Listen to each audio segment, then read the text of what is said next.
Bonjour tout le monde, merci de nous recevoir en ce mercredi, un des derniers de l'année, le dernier de l'année dans l'émission du mercredi. Aujourd'hui, nous allons parler sport et plus précisément basket, puisque j'ai le plaisir de recevoir Arnaud Marius. Arnaud, bonjour. Bonjour Michel. Directeur, c'est manager général du... Directeur sportif. Ouais. Directeur sportif du BCM. Alors, on n'est pas encore complètement à la fin des matchs allés, hein. Il reste 4 matchs avec celui de ce vendredi, mais il est temps de faire un petit point. 10e au classement, à un match de la qualification pour la Leaders Cup, conforme aux ambitions de départ, Arnaud ? On est sur les rails qu'on s'était fixés, un peu sur le chemin qu'on avait en tête. On sait qu'il faudra 10 victoires pour une qualification à la Leaders Cup. 10 victoires peut-être plus le point avérage, mais 10 victoires ça devrait suffire. Donc voilà, il reste 4 matchs, on est à 7 victoires, il faut en prendre 3. Voire 4, ça serait encore mieux. Alors, particularité de cette saison, Arnaud, c'est que vous avez quasiment gagné autant à l'extérieur qu'à la maison. Ouais, comment on peut expliquer ça ? 3 défaites à la maison, c'est beaucoup quand même. C'est pas ce qu'on souhaitait au départ, effectivement. Alors, on a perdu le premier match contre l'Asvel, qui avait fait ce soir-là un gros match en adresse avec KUD et avec l'Haïti. Et puis Boulazac, où là, on n'avait pas été bon. Et Bourg, là, où on a joué sans Edgar Sosa, qui sortait de 2 gros matchs contre Chalon-Rincé et Chalon. Et on n'a pas réussi à combler complètement le manque de création et de points qu'Edgar nous apporte. Et on a fini par passer à la trappe dans le milieu de 4e quart-temps. Ouais, dans le dernier quart-temps. Alors, 3 défaites à la maison compensées par 3 victoires à l'extérieur. Ça, c'était dans... C'est ça, dans des salles qui sont réputées pas très simples à prendre. À Limoges, à Dijon et à Chalon.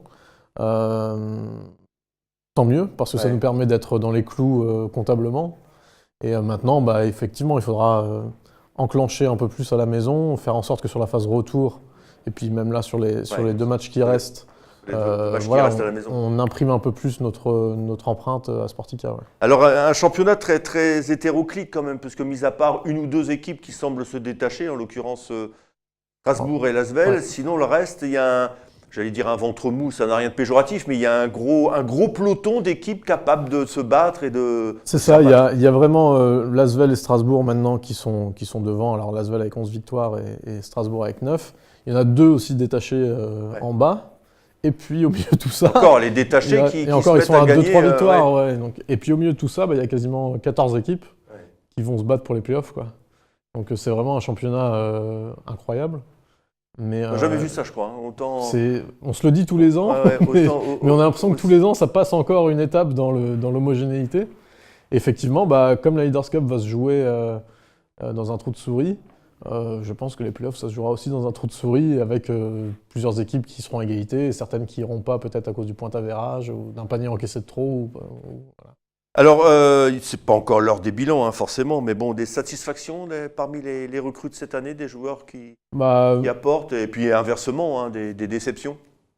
Alors, on va commencer par les satisfactions. Alain Kofi qui fait une de ses meilleures saisons statistiques en France de sa carrière.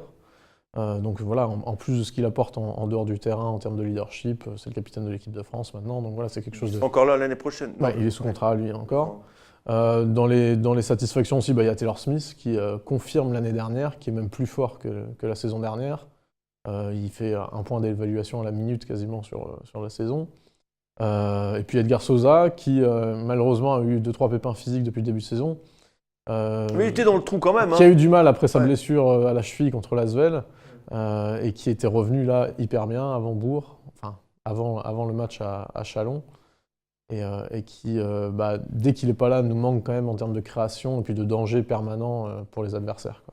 Tervel Anderson, qui est All-Star, qui fait aussi une très bonne saison. Il va aller au All-Star Game, là ? Ouais, lui au All-Star Game avec Alain Kofi chez les Français.